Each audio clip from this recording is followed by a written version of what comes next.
یہ کرتے پجامے آپ کے بدن پر نہ ہوتے, آج ان کی قربانیاں نہ ہوتی تو کلمہ پڑھانے والا کوئی نہیں ہوتا اسی شولہپور اور اسی اطراف مہاراشٹر کے اندر کتنے علاقے ہیں جن کو آپ دیکھ سکتے ہیں کوئی کلمہ بتانے والا نہیں ہے. آج ہمارا بھی حشر ہوتا ہے, لیکن ہمارے اکابر کی قربانیاں ہیں, کلمہ دیا, ٹوپیاں دی, نمازیں دی, مسجدیں دی, میناریں دیے, مدرسے دیے, دینی تعلیم دیا. سوال یہ اس لائن کے اندر سے جو ہمارے اندر کمی آئی ہے اس کمی کو پورا کرنے والا کون ہے؟ شولہپور میں. اور اگر ہے تو آپ بتائیے. کتاب کا نام میں نے بتا دیا, اکابر کا نام آپ بتا دیجیے. ہاں, میں اس بات کی ضمانت دیتا ہوں انشاءاللہ آپ اس لائن کو پورا کیجئے. اس لائن کے جتنے قربانیاں دینے والے اکابر ہیں انشاءاللہ ایک ایک کو مجلس تحفظ ختم نبوت کی بنیاد پر اور اس کے پلیٹ فارم سے میں پھر دوبارہ شولہپور میں زندہ کر دوں گا انشاءاللہ. لیکن یہ پلیٹ فارم آپ کو قبول کرنا پڑے گا تحفظ ختم نبوت. میرے دوستو, شولہپور میں بھی کچھ کم قربانیاں نہیں دی یہاں کے اکابر نے. رات میں عادل شاہی جامع مسجد میں جب نمازیں پڑھ رہا تو میری اتنی طبیعت لگ رہی تھی کیا بتاؤں آپ کو. اس لیے کہ یہ وہ مسجد ہے جو 400 سال سے گواہ ہے. کتنے علماء, کتنے صلحاء, کتنے مجددین اور کتنے جو ہے مخیرین اور کتنے اللہ کے ایسے نیک بندے آئے ہوں گے جن کے ایک ایک سجدے آج ہمارے ایمان کی ضمانت لیتے ہیں, جن کی قربانیوں کی بدولت, جن کے آنسوؤں کی بدولت آج ہمیں ایمان نصیب ہوا ہے. میرے دوستو, اس کو آگے باقی رکھنا ہے نہیں رکھنا ہے؟ جی رکھنا ہے تو وہ کیا پلیٹ فارم ہے؟ وہ یہی پلیٹ فارم ہے جہاں الحمدللہ آج ہم اور آپ بیٹھے ہوئے ہیں. اسی کا نام ہم نے رکھا ہوا ہے تحفظ ختم نبوت. اس کو زندہ کرنا ہے انشاءاللہ, کریں گے آپ. یہ ماضی کی جتنی کمیاں ہیں انشاءاللہ اس کے ذریعے سے دارالعلوم دیوبند اس کی تلافی کر کے چند سالوں کے اندر دکھا دے گا آپ کو. اسی لیے کل یہ بات وہاں مجلس میں مجھ سے نہیں ہو پا رہی تھی, نہیں کہہ سکا. میں نے کہا جس زمین کا حق ہے اسی زمین کے اوپر دیندار کو میں پیش کروں گا. کل ملا کر کے میرے دوستوں پتہ یہ چلا کہ یہ دینی خدمات قربانیاں چاہتی ہیں, قربانیاں دینی پڑے گی.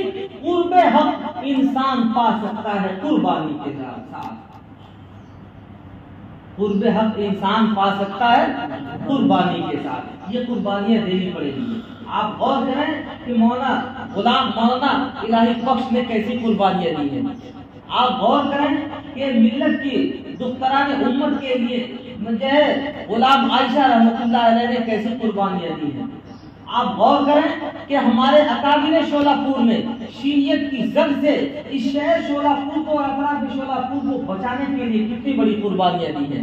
آج ان قربانیوں کے احترام میں ہمیں اپنا قدم آگے بڑھانا ہے.